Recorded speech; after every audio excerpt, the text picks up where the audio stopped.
Hari Om.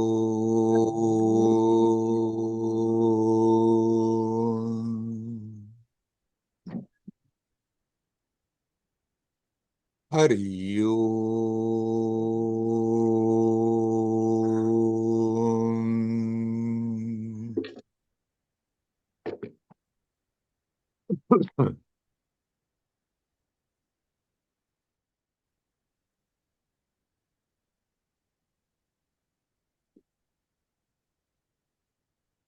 Hello, my friends.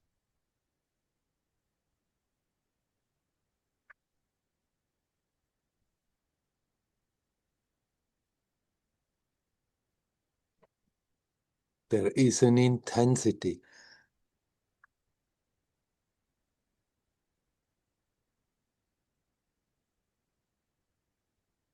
Energetically, there is an intensity here. And we can make use of it. If you are alert, if we bring the attention to the essence, then that energetic intensity helps us to bring the attention home, back to the source. If we are not alert, it's most likely that intensity is carrying us into all kinds of difficulties.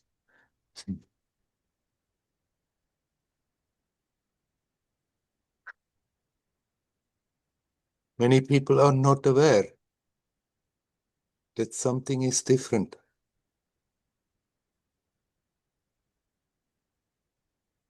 Many people are not aware how they are changing. It's good to be aware. It's good to, it's always good to be alert, to be conscious, not to pass the time half asleep, but right now it's even more important. We have an opportunity. This intensity can help us within short time go very deep.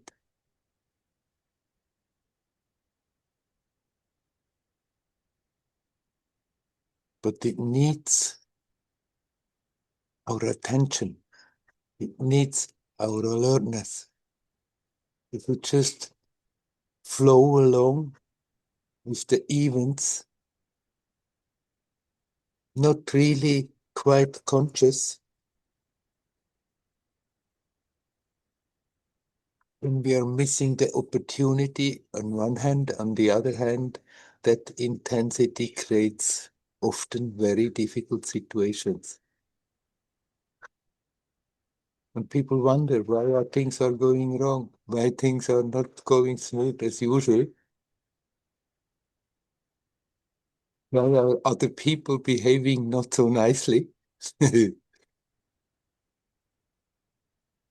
Unaware that the tendency is there in everyone to react emotionally, strongly, anytime. But if we make use of that opportunity, that challenge, accepting that challenge, okay, it needs that little effort to remind ourselves, be alert, be here, be now.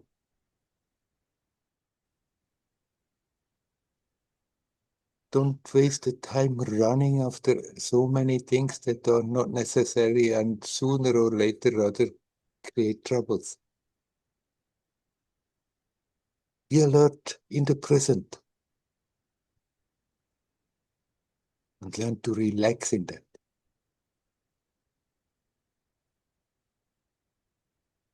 This is a challenge that is now permanently there.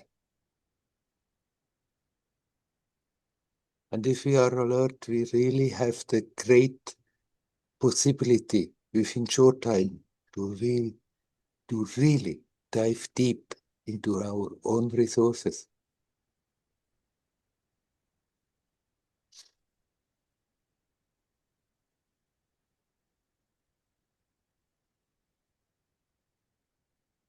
the world is mad. All things are going wrong. So many destructive things are happening. We need not close our eyes and ears that is there, but we need also not get depressed and sucked into negativity because of it. The best we can do is to make use of this chance to learn, to grow, to go deeper, to bring, to remind ourselves again and again, here, now. Here, now is the only point where we are touching reality. And that intensity helps us to get deeper, to be more efficient. But we have to do it. Even if we forget in between, so what?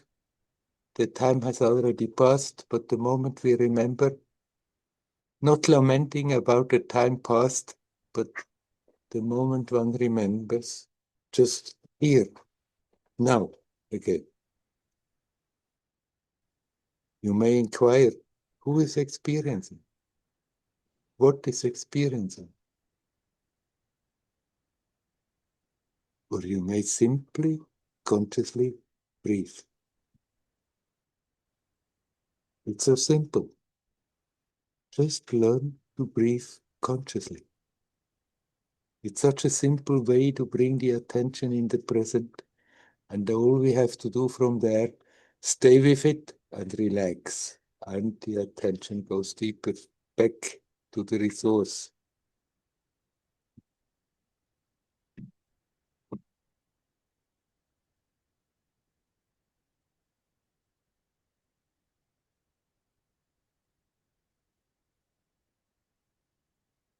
It's amazing. Such a simple thing should do the job. Then why is not everybody doing it? That is the power of Maya, driving the attention of the things, apparent things that come and go, trying to find peace, trying to find fulfillment, trying to find happiness where we cannot find it. For a moment, once in a while, the appearance is there, as if it was doing the job, but it doesn't. It comes, it goes, it changes all the time, but that peaceful being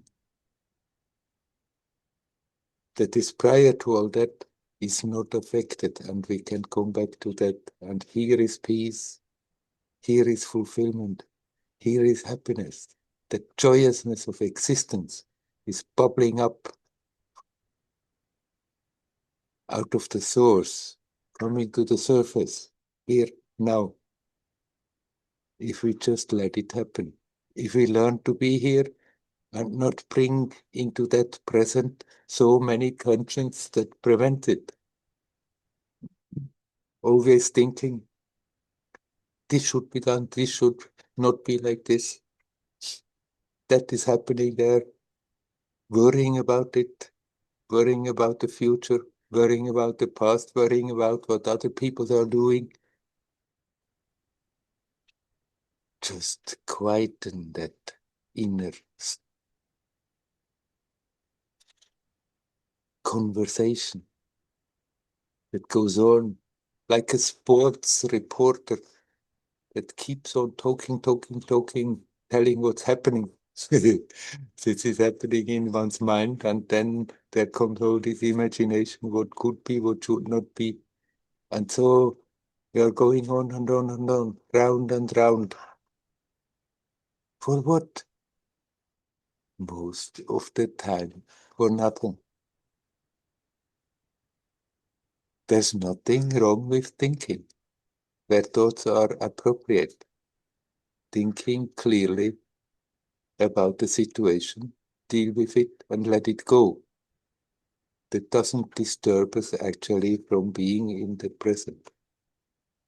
What prevents us to really touch that living essence is that continuous compulsion to go on and on and on and on.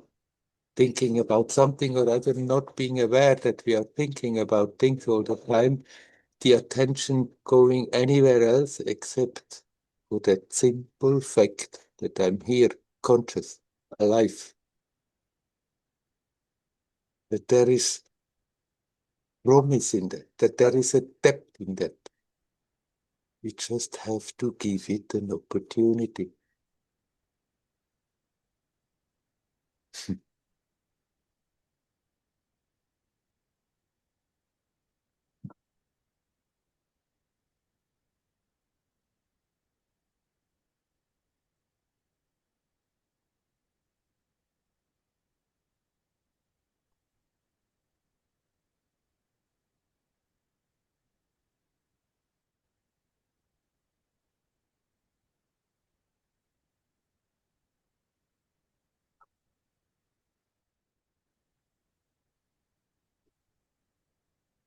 This is, of course, the truth all the time.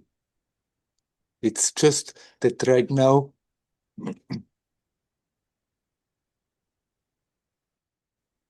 there is such an opportunity to really easily dive deep into it. Let's not let it pass. Let's not get totally preoccupied with all kinds of things all the time. Whatever duties come, we can accept them, fulfill them, but there is no need to think about things all the time. The what is really needed to be thought about is very little most of the time.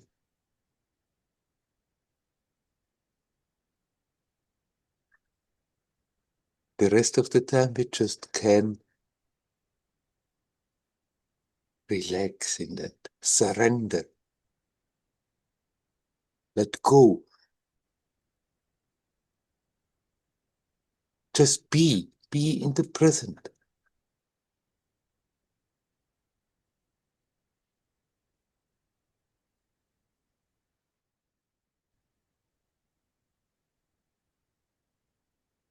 The more we are capable of doing so, the more we are capable of relaxing really in that sense of presence. More that joyousness of existence starts to bubble up to the surface and we become aware, not as a theory that we have to believe, but we become aware from our own experience that happiness that actually everybody is looking for, everybody is longing to be happy, that happiness comes out of our own self. It is here, it is now. We just have to let it, give it a chance.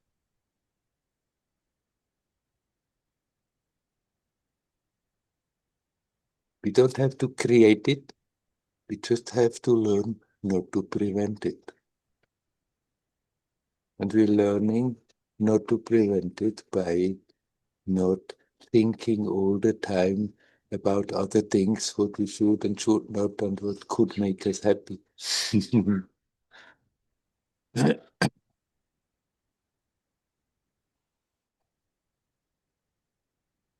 Just pick up one little help that reminds us, that helps us connect. Do inquiry. Who is thinking? Who is experiencing? What is it? What is it that thinks? Or you simply breathe consciously and relax, or do both simultaneously.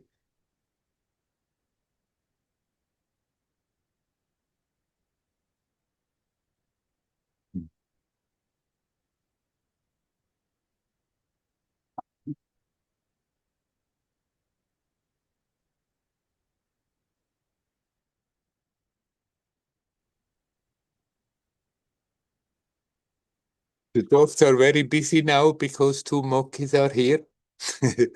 And they jump all around in the garden, and the dogs get crazy, and our mind has the tendency to do the same thing.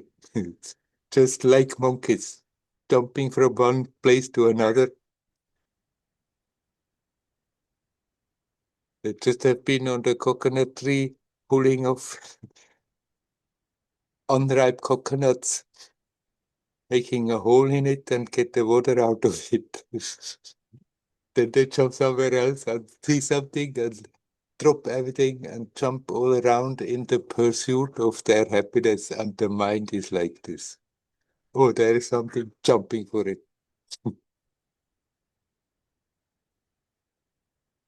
We can learn not to do so.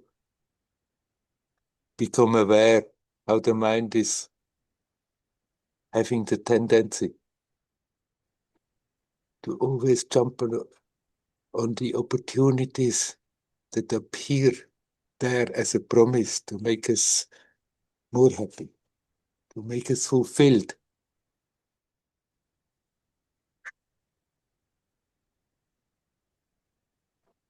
Instead of bringing the attention back home where that happiness is coming from. Just here, now, just be and relax and be open. Hariyo, hariyo, hariyo, hariyo.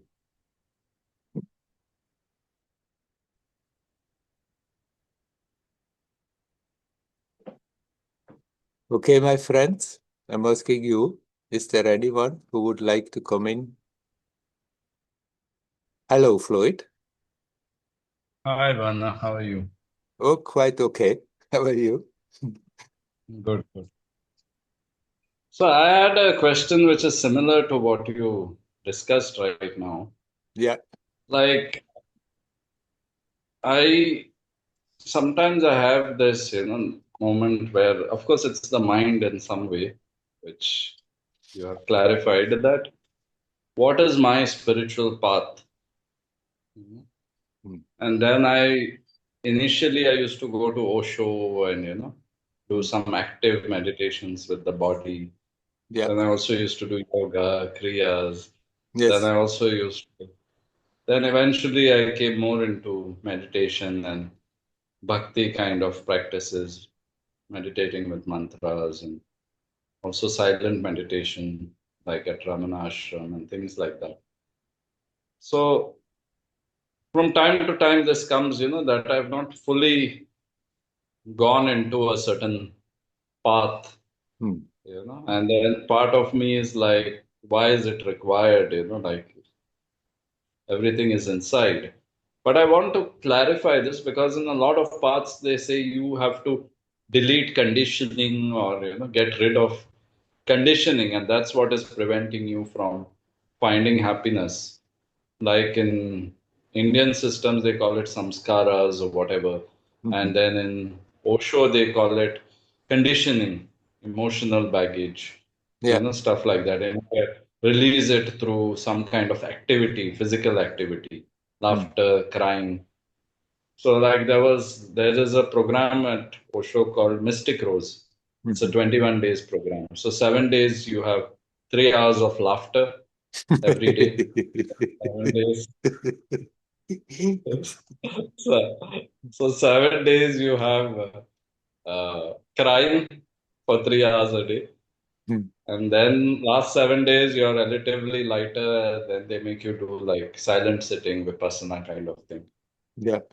So yeah, part of me thought that okay, maybe this is good to do something like this. But then another part of me says that, it's a lot of time, a lot of money. And does it really solve the issue of, coming to the center or whatever permanently?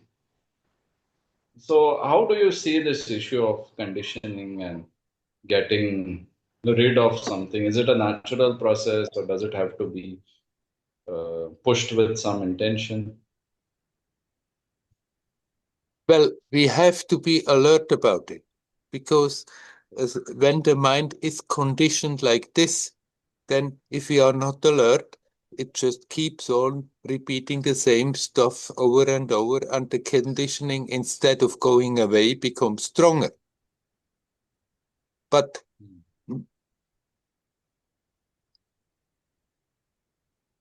if you feel attracted to do a course like that, whatever it is, what you have described, and you really feel from your heart, yes, I feel like doing so, that may be helpful, then you can very well do so. But still, the work is each one's own. You cannot go in a workshop and think then the work is being done for you. Certain things you learn there, certain things you do there may help you to become more conscious of what is there and that you can let it go. But finally, it's always up to us. What is most required is that alertness. And then the mind comes in and and then we think maybe I'm not doing the right thing, maybe I should do that, and others tell me that it's very powerful and it's very helpful. But then it's more an intellectual thing. Listen what really comes from your heart. And when I say from your heart, then I mean what really comes from your being. Is there a push in a direction that you should do such things or not? And when it's not coming, then you don't hang on to the thoughts, maybe I'm missing an opportunity. The opportunity is here. The opportunity is now. We can always connect with that which matters most. And the more you connect with that, the more you become aware of the samskaras, of the conditionings that are there. And when we see them, we can learn to step back, detach from that. You can do exercises to do so. You can do laughing and crying and doing all kinds of things. Or you simply can observe them, see what they are doing when they come to the surface, what they are doing in your body, how they're creating tensions, and then learn to relax. And like that they go. But it's not so that the conditioning will eventually go all by themselves. We have to give the attention. It's not that we have to make a tremendous, terrible effort. The effort is simply to keep that alertness, to remind ourselves, to be aware of what's going on. That is the crucial thing. And then, if we are aware, it's becoming easier and easier to see it and to learn to let go of it.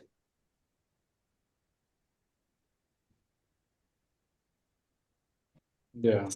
Find your own path means that you don't have to necessarily look around which path you could follow. You have now done all kinds of things already, and whatever you have done, you have aspects that you kept, and then go ahead how it is natural for you. What is really coming from your heart, and not so much the calculating mind. Maybe it would be better to do this, maybe it would be better to do that. Mm.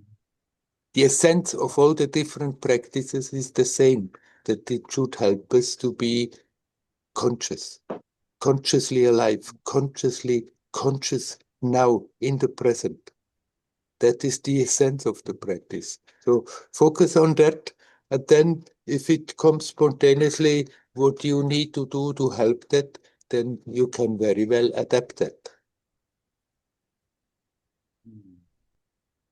So is it like some people say, that okay, fine, you come to Ramana or you come to some master and you sit, and it is that energy which is doing the work. It's not actually you who are, releasing something or Mm. doing something. It's just that energy which puts you in that kind of zone and you feel it. So you're not really doing some work. And then, yeah, and then there's also like practices like, let's say, Girivalam or even active sort of meditations where you feel you are like pushing through and opening something. Mhm. So is it that,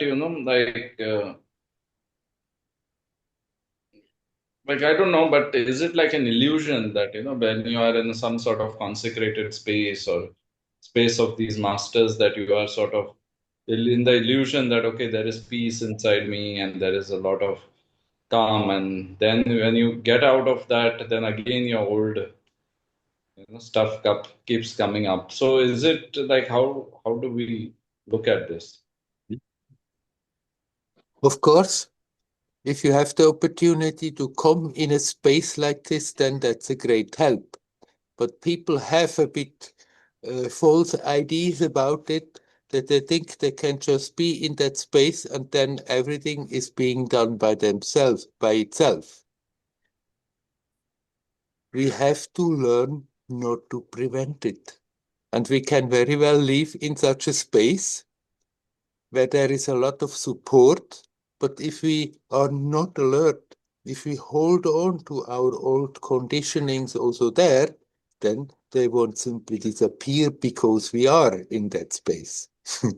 But if we are in that space, we have the help to make it easier.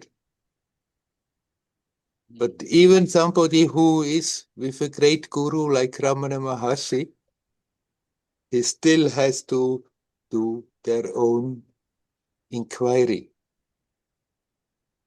It's not that Ramana is simply doing the job.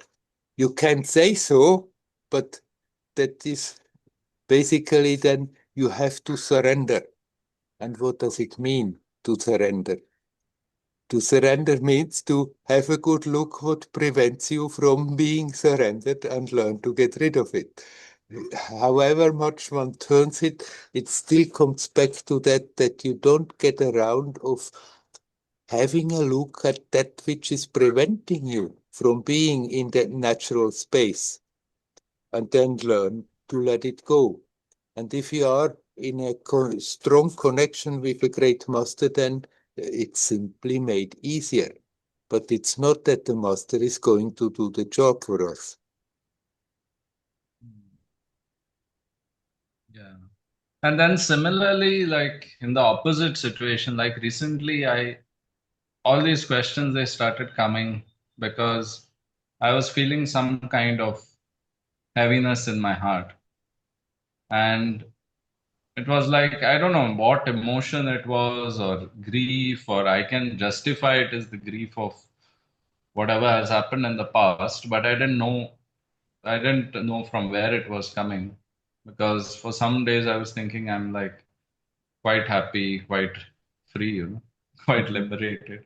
And then this comes up, and then I saw it, and then I got the news like on Monday. I got the news that one of my friend he died. He was just 48, 49 years old, and he was a very talented musician with whom I worked a lot. I did healing workshops and stuff like that. So somehow that hit me more, so like that pain started like became very strong. Mm. So somehow it seemed like okay, you go to something where you have a peaceful kind of trigger, then you feel that oh, there is peace inside me, and then there is some kind of negative trigger, then you feel that okay, fine, I have a lot of this grief and sorrow and whatever. Mm. So in the second case, when you feel there is a lot of grief or sorrow inside you, then it becomes a bit difficult to understand that I am the source or I am Brahman or whatever. Yeah, yeah. So how does one reconcile it, like as you said, looking at it, because I had a practice where I would, instead of the thought about a situation, I would look at what is the imprint inside me, like the energy inside me, what is Yes. arising inside.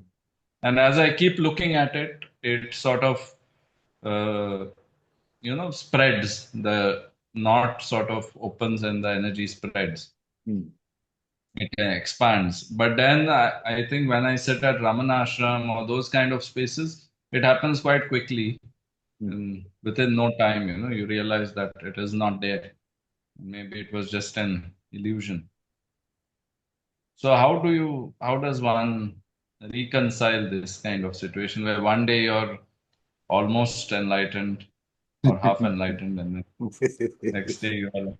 Struggling. Yeah. How how to reconcile to be half enlightened?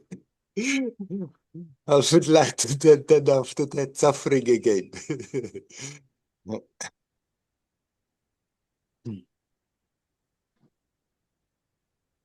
It's natural when you hear, like you described, somebody with whom you are close, with whom you had a past, or somebody is suddenly not more there, that then sadness will come. It's a natural reaction, there is nothing wrong. But if we are then not, Sandra Galindo, please turn your microphone off. It's a little bit interfering.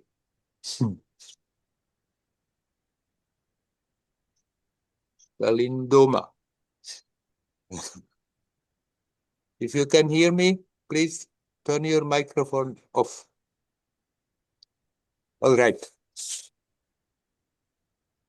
The sadness is natural and actually it doesn't make us suffer. The sadness is an emotion. And if we are not resisting, if we can accept, okay, this is a fact, that my friend was here, and now it's not more possible to communicate, to connect with him on this level. If we can accept that, then still the sadness will be there. But if you accept also the sadness, then suddenly that sadness is not a terrible experience. Then suddenly that sadness doesn't make us suffer. Then there is just sadness, and that sadness in itself becomes expansive. We have the tendency then when that sadness comes that we somehow slip into self-pity and lament and rebel against the fact that it shouldn't be like this. But fighting against facts is always misery. And even if for a moment it comes, then we don't have to nourish it, to entertain. Okay, maybe lament for a moment, but then you can come back, accept, all right, this is the situation. That essence that has manifested as my friend is still there. That appearance that I knew on this level is not more there. If I accept it, then you don't feel estranged. You don't feel that there is a big gap now. Somehow that being is still there. And even if sadness comes and you accept that sadness, you see how it is working, you feel what it is doing in your body, and you relax. Then when there is not that resistance against that fact, then it stops being heavy. It stops being a source of suffering. We suffer because we resist facts. We suffer because the present experience is not the way we like, and we think it should be different and fight with it. If we accept the present experience, even if it is not to our liking, but if that acceptance is there, then we don't suffer. And even if sadness comes, it may feel heavy for a moment, but that heaviness very quickly gives way to something very expansive, and then sadness is not a bad experience. It's there for some time, you experience it, and then it disappears again.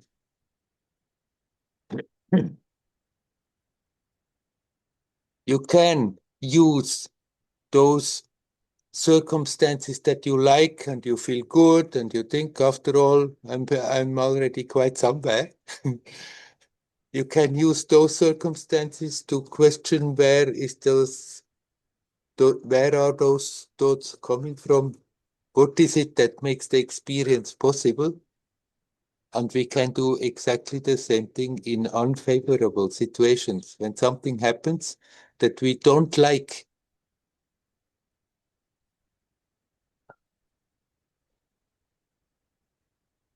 if something happens that we at first immediately say, no, no, no, no, it shouldn't be like this.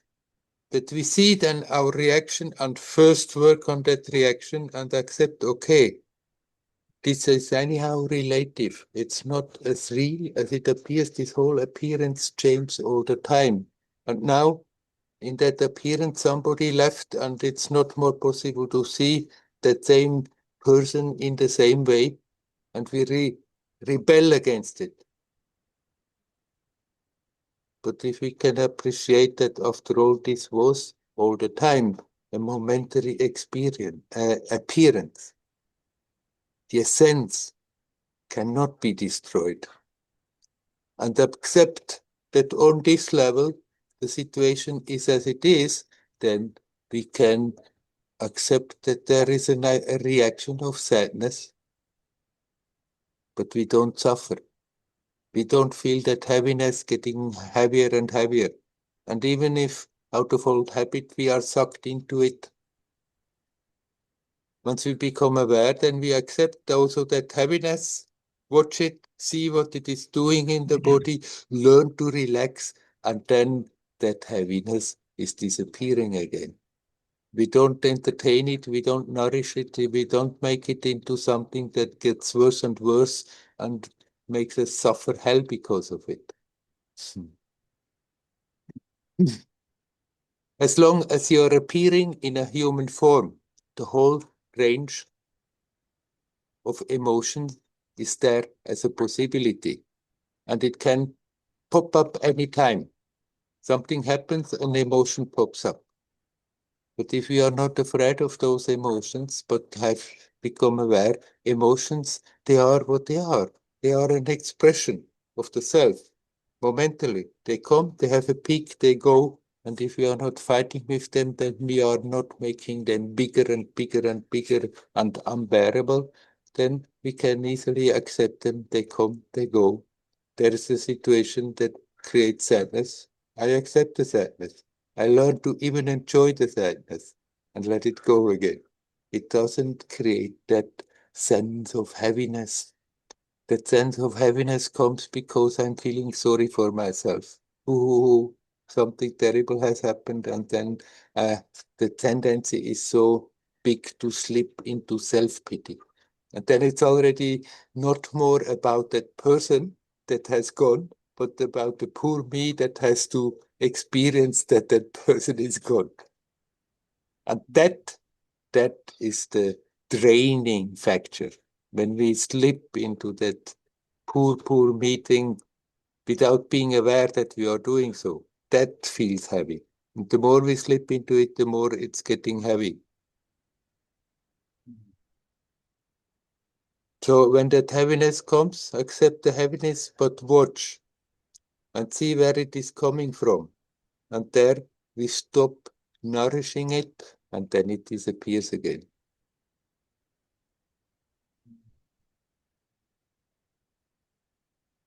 Yeah. So last thing I want to ask is, uh, does this practice of being aware, or I don't know if it's a practice or it is just awareness, uh, aware and observing when you're alert, as you say, Mhm. then does it remove that entire tendency? Like, for example, there may be grief about whatever way our life is shaped. So, does it remove that entire tendency, or does that become somehow part of our life in a more conscious way? It removes those aspects that make us suffer. But it may not go from one day to another. If a tendency is strong, even if we observe it, even if we see it, for the moment it may go, but then something happens and there it comes again, out of old habit. But then if we whenever it lifts its head up, learn to treat it in this way, in this creative, constructive way, not in a self-pitying, destructive way. Then the tendency loses its power. And even if there is a trace of the tendency left, whenever it comes, we can see it, and it doesn't have the power anymore to make us suffer.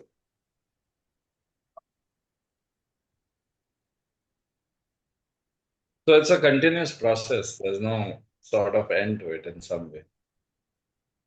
As long as you are alive, after all, being alive is a process. Essentially, Yeah. you remain the same, but the whole living process is there. And of course, everything learns all the time. It's not that you are at a certain time at a point that there is absolutely nothing more to learn, but you learn all the time, and that's a process. Essentially remaining the same, but we learn to deal with what is happening in ever subtler and better ways that actually everything becomes more and more a spontaneous and beautiful expression of the self instead of a manifestation of all tendencies.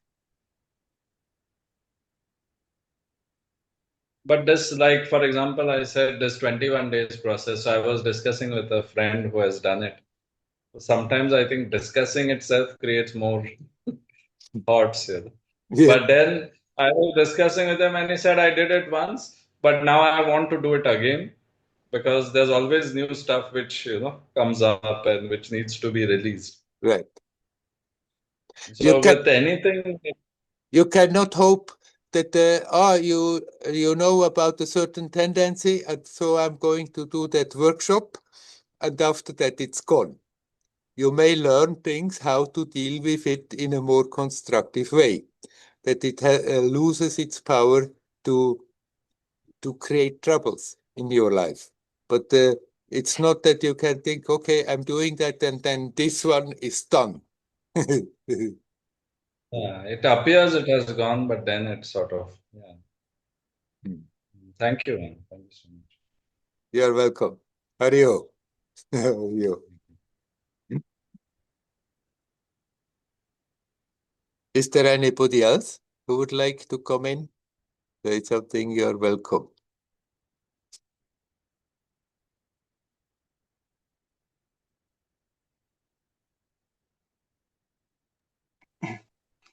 Hello, Werner. Hello, Daya. I find on YouTube the video when Amma in 1982 first time went to Tiruvannamalai with disciples. Yeah. Have you been there with Amma? Yes. Can you tell us about this trip? It was also your first time in Tiruvannamalai, right? Yes. No. No, actually, Yeah. when I came to Abba, then I started to sit all the time, and soon I asked her, can I not go to a place where I'm a bit more peaceful, where I'm alone, because in her place there was no place to hide. So you were always somewhere in the midst of the action. And she said, wait and wait and wait. But then after a few months, she said, you can go to Tiruvannamalai. There was a house we could use because one disciple of her who was living with her in the ashram had been living here in Tiruvannamalai before, and there was a house we could use. So I went already in the summer 1981 and stayed here for 10 months. And during my stay here, that was the trip of Amma. They came here and then they left again, and I stayed for some more time on. Yes, and you also went with Amaji through all the temples and the caves, or you were meditating that time? Part-time I would stay home and meditating, part-time I would go with her. Right, we would walk up to the Skandashram and then go down to Virupaksha, go to the temple. Some of the things I participated.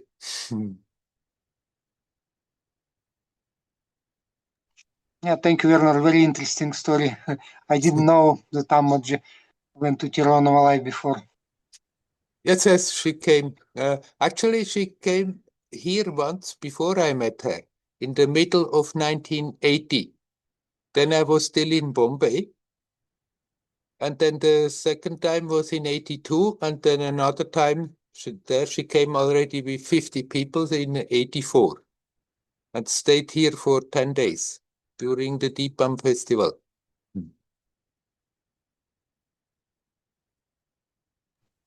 Yeah, very interesting story that Amoji liked Tiruvannamalai. I wonder why she don't establish ashram in Tiruvannamalai. Actually, Wonderful place. people asked her at that time, do you want to make an ashram here? And she said, after all, everything is already here. I'm rather concentrating on places where it's not yet there, established like this.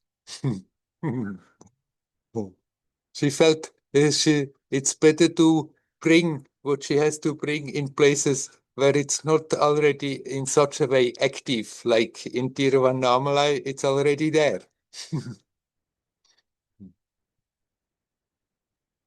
Yes, thank you. Thank you. Very interesting. Okay, Yeah. sir. Is there anything else? No, not yet. No, okay. Hari Om, Hari Om.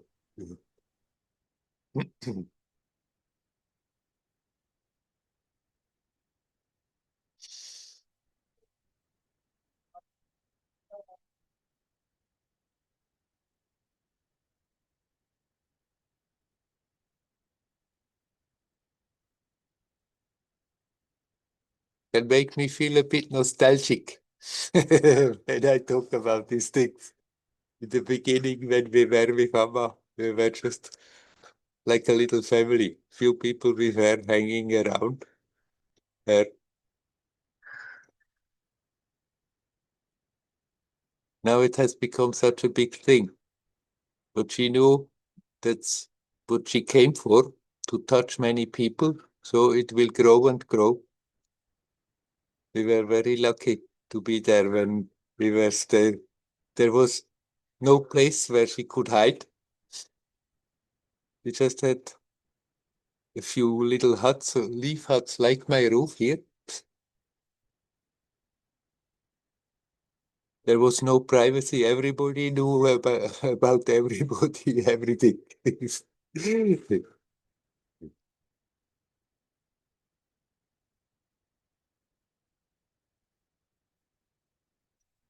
There also was that intensity. But of course, since Amma was there, there was always that reminder, make use of the intensity. Then the ashram grew, it became more populated, and so people had to already make more an effort to remind themselves not to get completely lost in the external activities that also multiplied and multiplied. But that intensity always remained there. But that's what in the beginning I have been talking about. Now, actually, it's like that intensity is there everywhere. We are living like all like in an ashram, or rather in a Kurukshetra, the battlefield of the Bhagavad Gita. That intensity is there. And if you have the good luck to live in such a little group with a living guru, then you will be reminded all the time. You can't escape so easily.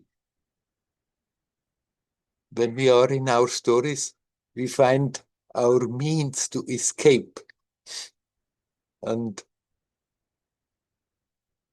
develop those those techniques to escape that intensity. When you are in a little group in a small space with a living guru, you can't escape so easily. For that, it's very beneficial. But we have that intensity right now everywhere. So we can make use of it, but we just have to be a bit more alert and remind ourselves, because not always around the corner there is already the reminder that, hey, what are you doing? Come on. Bring your attention back. Don't waste that opportunity. It's also happening without the teacher around. Simply the external circumstances are a bit slower. But if we keep on ignoring, then things will happen in the life that shake us up again. If we keep that alertness, we may avoid a lot of trouble that otherwise have to come and shake us up again.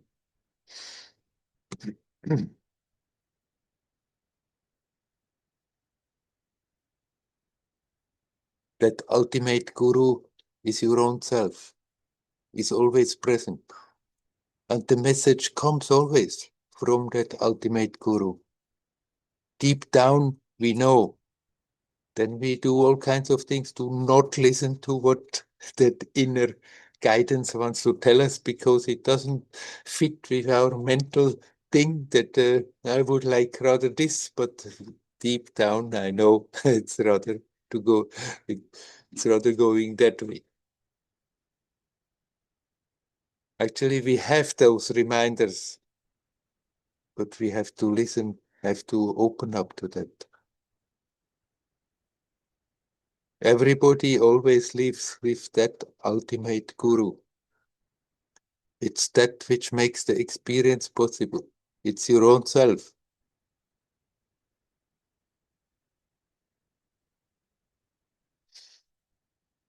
We just have to learn to listen. We just have to learn to put our ideas, what should be and should not be, not in the first place, but put our inner sense of right, our inner sense of feeling connected in the first place. Then there's nothing wrong thinking about things. Okay, should I do this? Should I do that? And deciding. But what matters is that we learn to feel that connection with that ultimate guru. And that's not just a few happy ones, lucky ones, that can experience that. It's there for everybody.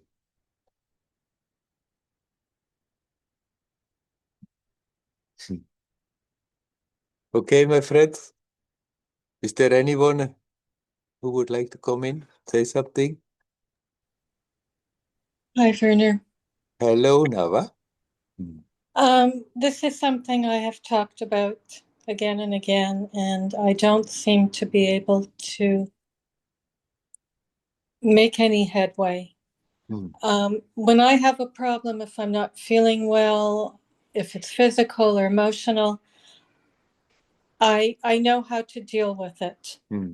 Okay, but I cannot seem to be able to deal with the how other people's problems affect me. And I've talked specifically about things, my little grandson with his emotional issues, a friend who is deeply depressed, my husband is very sick, and it goes on and on and on. Yes. And I don't seem to be able to stop worrying. And then the stories go on in my head about what I can do to help, when I really feel like there's not very much I can do. I don't know how to deal with it. Yes. Right. Actually, it's more difficult. if you have that sensitivity, and then you see people in troubles, and often you would see even solutions, but you know they are not willing to listen to them, they are not willing to act on them.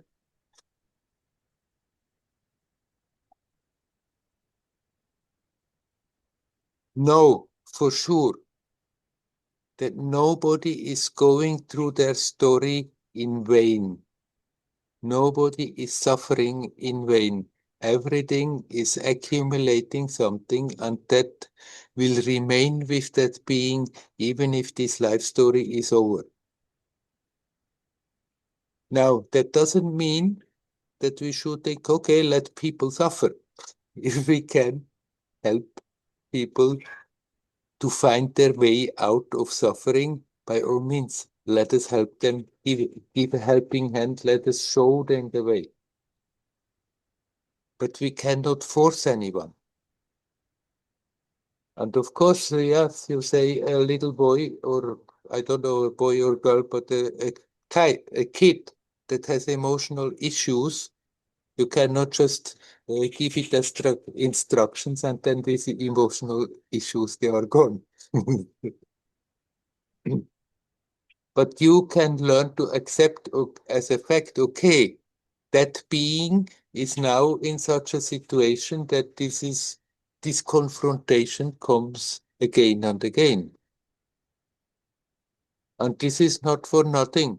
Sometimes it may be painful for that being, for that kid. You may help by simply being there, that it feels, he feels, she feels that you are connecting, but sometimes they don't want to connect. And then we have to accept, okay, all I can give is that openness to be there. If help is wanted, if help is needed, but you cannot force help and change things if that readiness is not there, if the situation makes it not possible. And there we have the tendency then to justify that we take ourselves as a person too important because it's for a good cause, because after all, it's for being good, for helping somebody. And there I'm slipping again in identifying totally with that me person. I want to be a good person and I want to do good things, and then I'm getting very irritated or myself depressed if I cannot. Why? Because I take myself as a person too serious. It's just a role that I'm playing. You are not this person. When this person is suffering from headaches and difficulties, then you can deal with it, easily detached. But then to make that same step when it's another person involved, it needs more of a deeper understanding and deeper vairagya, deeper detachment of accepting, okay, this is part of the play. I can play my role. Maybe it can be helpful sometimes, but sometimes it can't. And then to accept this, that I have to detach from that identification with that me personality. After all, it's not what I am. It's a role that I'm playing temporarily, momentarily. It's still taking oneself too serious. Even if it's in our mind, we say it's for a good thing, it's for helping. It's for others. It's not egoistic. It's not for me. It's still taking myself too important.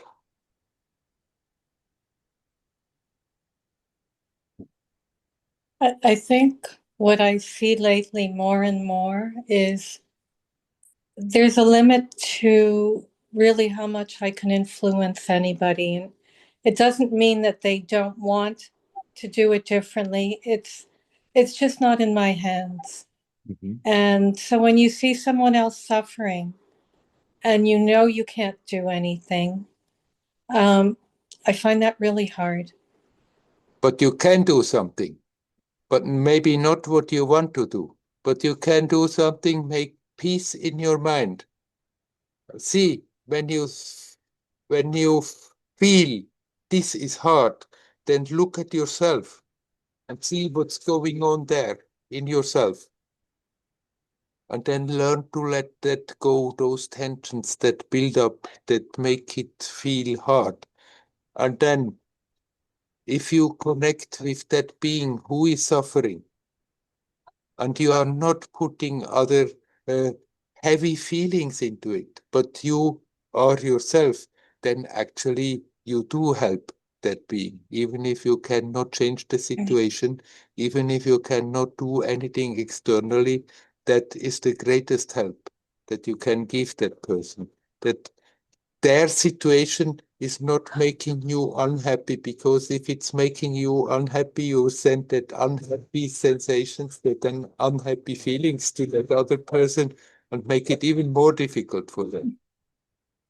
But if on the other hand you see, okay, I'm doing that again, it's difficult, it's hard, I'm not happy that I cannot do anything, then I work first on myself and get that out of the circuit. And then something very beautiful, very nice flows from you to that other being, and that is a help whether they are aware of it or not. Whether it changes the situation externally or not, it's still a help. That line between being cut off from my own feelings and seeing what's happening with someone else, feeling it, but not getting lost in it. I often ask myself that, where is there, you keep saying, be aware, right? Being aware starts with, oh my gosh, look at what's happening to somebody, and feeling that, which is what I do. Yeah. How do I, as you say, stay aware without getting lost and not feeling like I'm just detaching from what's happening? You can, detaching is not wrong. You don't have to somehow blind yourself. Oh, monkeys are in that. You don't have to sort of try to behave as if this was not there. You can be very well aware what's going on, but you can detach in a sense of not getting emotionally worked up because of it. Okay, you can see this is happening, and even if emotions come, you see your own emotions, they come, they go.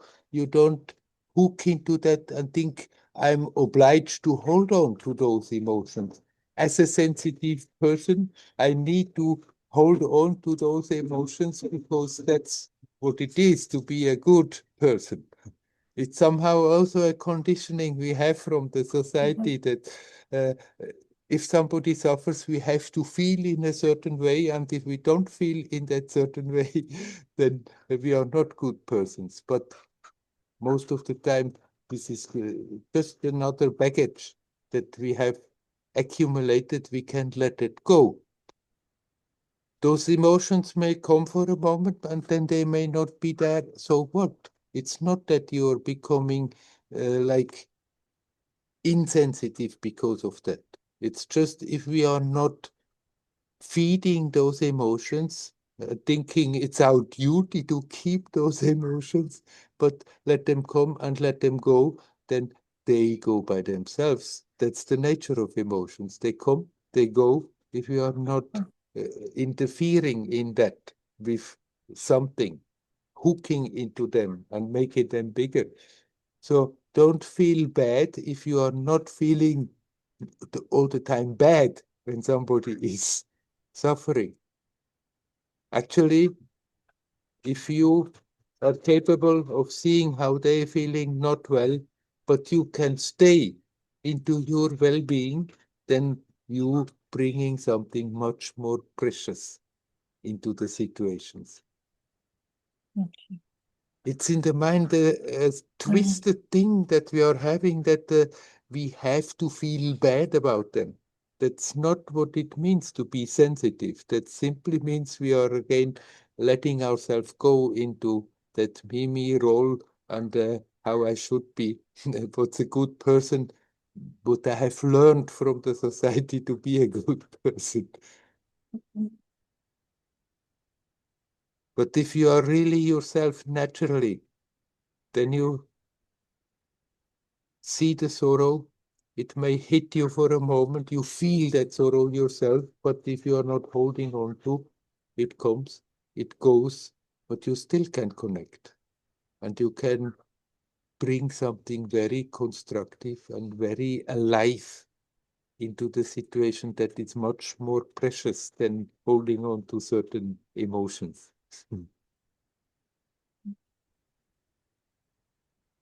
I have one more question, Werner, that's sort of connected. It had something to do with something that Neem Karoli Baba said when he was a guru. Yes. And something he said, I don't remember. There was a disaster. There was some disaster in India. A lot of people were really suffering. Mm-hmm. And when his devotee said we should go and help, yeah, he said, no, it's perfect as it is. yeah. Can you comment on that? I don't know the situation. I don't know why he said so, but obviously he felt that at that moment was not on the program of, hey, Leo, okay, stop it. The monkey is there, but so what? He's not coming here. It's not on the program that Neem Karoli and his disciples go and do something physically. So he says it's perfect. Things have to unroll the way they unroll. And if it had been somehow on the program that he had to go there and do something, he would have done something about it. But then it was clear that's not what it is. I mean, you can look around in the world. There are everywhere such catastrophes going on. You could run everywhere, think that you have to run everywhere and do something about it and drive yourself crazy. And then there is just one more person who is miserable. Or you can accept that this is happening and leave it in God's hand, but at the same time, not somehow try to cut yourself off, but see that pain, see that suffering, and at the same time, when you connect with yourself and become aware there is something that is not affected by it. And if you connect with that awareness with people who are in difficult situations, you do help even if you don't do anything externally about it. Okay. I mean, Neem Karoli himself, often he would go to devotees, they called him, they had some problem, he would run to their house and do things, but not necessarily.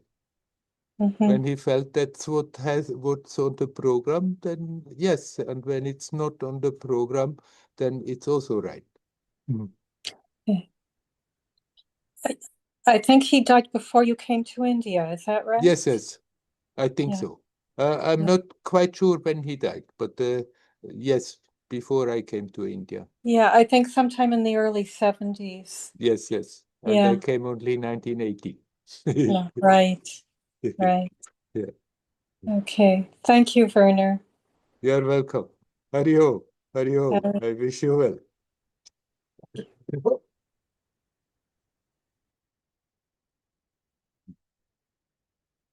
I saw before that Somebody came in at the same time with Nava. Andreas, hello, Andreas. Can you explain or talk a little bit more about the intensity? How does it feel? Well, that how does it feel? That is most probably very individual how it feels. But the intensity is there because energetically sometimes there maybe everything is perfectly harmonious and right, and it's also having its own intensity, but a very calm intensity. But right now there is like a tremendous energetic struggle going on in this world, around this world, in this gross level and subtler levels. And that affects all life. We are in the midst of it, whether we are aware of it. We are in the midst of a lot of things. We are also in the midst of all the all the stuff that humans producing, like the electromagnetic frequencies. We are always in the midst of it and are not quite aware of it. And so in the same way, we are in the midst of an energetic struggle that is going on. But if we are listening, if you are feeling, then we become aware there is something intense there. But how does it feel? I cannot say how does it feel. It's simply a fact that is there, and if we are tuning in, then we can make use of it. That just knowing that there is an intensity could give us more of an inspiration to help us to remind ourselves, to connect. And that very attempt then to connect may become more efficient, go deeper. And there we can accept, okay, it seems there is something that is amplifying our attempts. Unfortunately, it's amplifying our attempts to be not in harmony and to be destructive. Those attempts are also amplified. But if we consciously connect, then that attempt is also amplified by that energetic intensity that is there. So there you can at least feel, oh, there seems to be something there that is helping.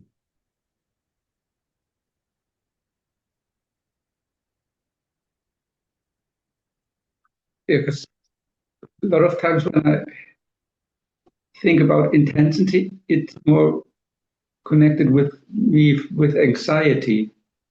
Then I feel some intensity. Sometimes during meditation, I feel some intensity, but I mean, can you feel the intensity and stay relaxed? Oh, yes. Definitely. That's act. It's good that you say that. We have the feeling that intensity means tension. Then there is an intensity. And we can produce a certain intensity with tension, creating a tension, and there is a certain intensity, but it's very limited.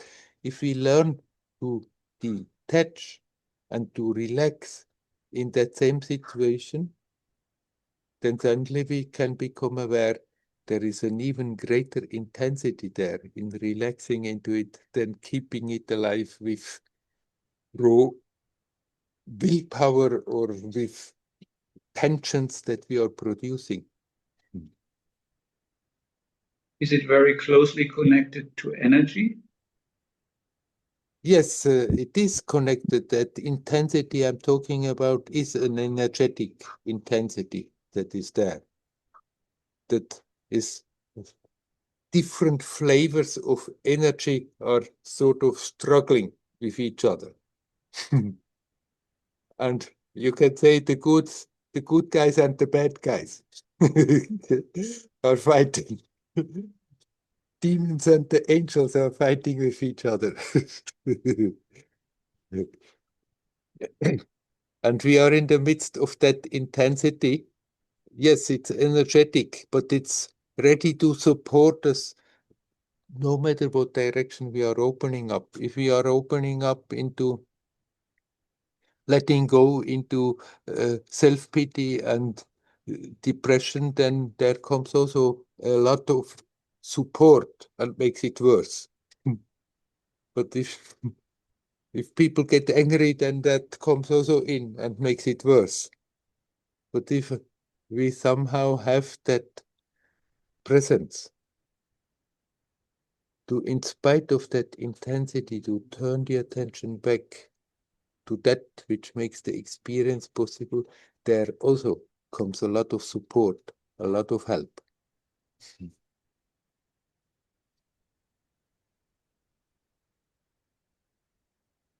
How can I learn to not take myself so important anymore, or the things that are in my head, and I keep busy and basically, yeah, preventing me from being alert and present, and like being worried about my future or planning my future, or yeah, this kind of stuff.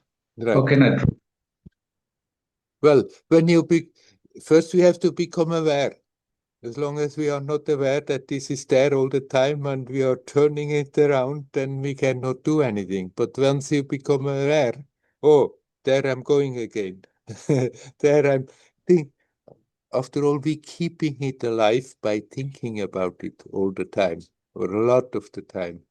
And then when I become aware, there I'm going again, rumba, ramba, ramba, round the same subject, round the same problem, then redirect the attention. Don't try too much on the mental level to find a solution for it, but redirect the attention. See what it is doing to your experience right now, all those thoughts, all those emotions that I'm building up, and watch what is it really doing?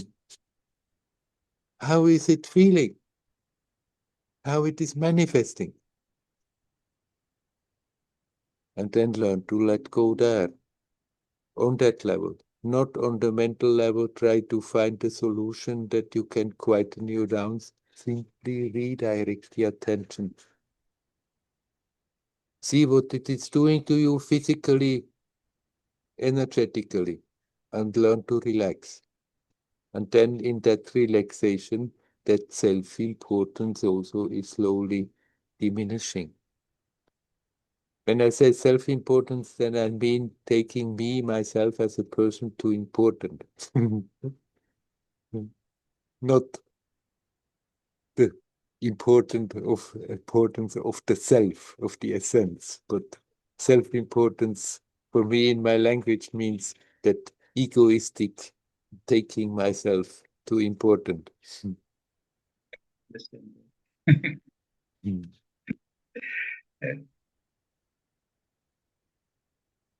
Sometimes I think I spend too much time with like petty entertainments and stuff that make feels comfortable in that moment or entertaining, but it's really preventing me from really present or doing more meditation or so. And that, but it seems to be very hard to.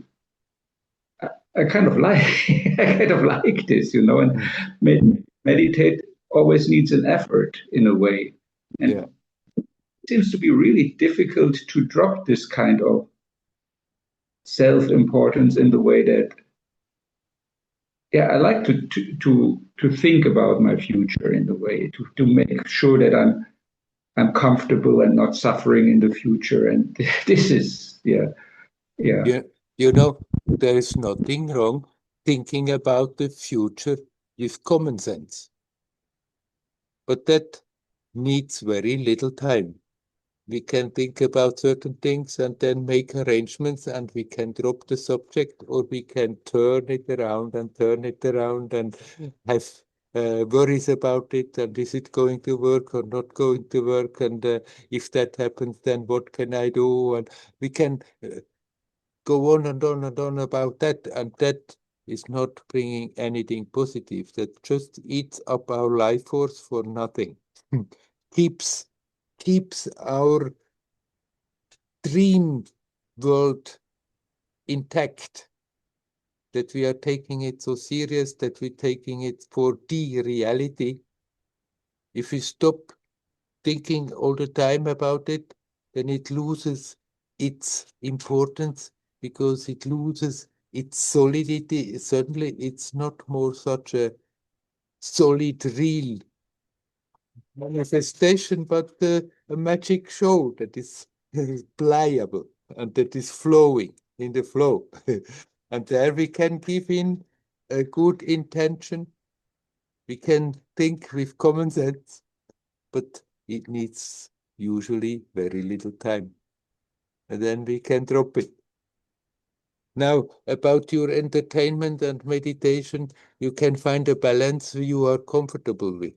It's not that you have to now forego all your entertainment if you feel a bit tired from your work and from whatever, and you entertain yourself a bit, so what? As long as it's not a need to run away from yourself. But to take breaks like this, you have very well the right to do so. But then, not only when you're meditating, but also when you are active with anything, try to remind yourself to be here now. Not simply in your meditation time, but watch what's going on in the head. And there we catch ourselves again and again, thinking about things of which, when we look a bit closer, think, oh, why am I thinking all this stuff over and over and over again?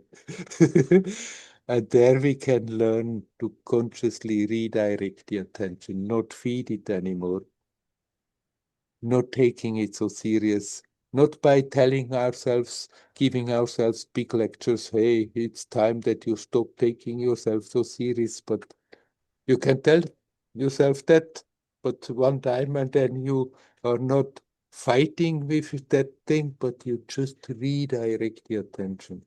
See what it is doing really, and there you are in touch with consciousness, there you are in touch with life, whether you are meditating or whether you are walking around. And if in between you need some holiday, then entertain yourself gradually. Maybe you become even capable during the entertainment to watch what's happening in your, while watching a movie, what's happening in yourself, how the reactions feel. And then even that is part of the practice. I spend a lot of time planning my future, because right now I'm like stuck in this place because I have to take care of my uncle. Yeah. Because I'm the only person who can do it. But sooner or later he will die because he's already 90. Mm-hmm. Then I have a lot of freedom. Yeah. And I wonder how to really use that wisely, in a way that like maybe like 30 years ago when I started meditation, there I had a lot of motivation and spent a lot of times in meditation centers, and I have lost this enthusiasm over the time, even though right now much better able to meditate. So I'm wondering if I should like take up this kind of life again. And yeah. Well, right now, it's not on the program. You can keep it there as a possibility that in future maybe you will do that again more. But not because you have to speculate and think it would be better, but you feel, yes, that is right to do so. Otherwise, even if eventually your duty that you are taking on yourself is gone. And then you have again a lot more time. Then there's no need now of planning and thinking and wondering how can I do it best. Do what you're doing now as good as you can, best as you can. That's the best you can do for the future, not thinking about it all the time. If thoughts pop up, that would be a possibility, you can consider it and keep it there as a possibility, but we shall see at that time. Okay. The best you can do for the future is to be in the present. And that makes you strong. And then when the future is the present, take care of it. If sometimes it's necessary to plan, plan. Nothing wrong with that. But most of the things that we're turning around and around, and should I, and I could do this and that, is not even necessary at all. And it's not helping the future.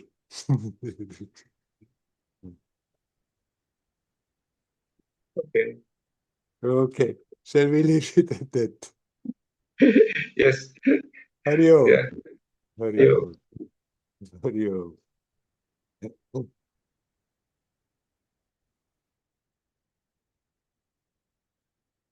This world is a magic show. We have come into it, joined into this magic consciously to learn, to grow, to outgrow. After that, once we are here, then that aspect that is here develops its own sense of identity, forgotten why we are here, why we have come for, where we have come from, what we are in reality. And then we take that whole story very serious.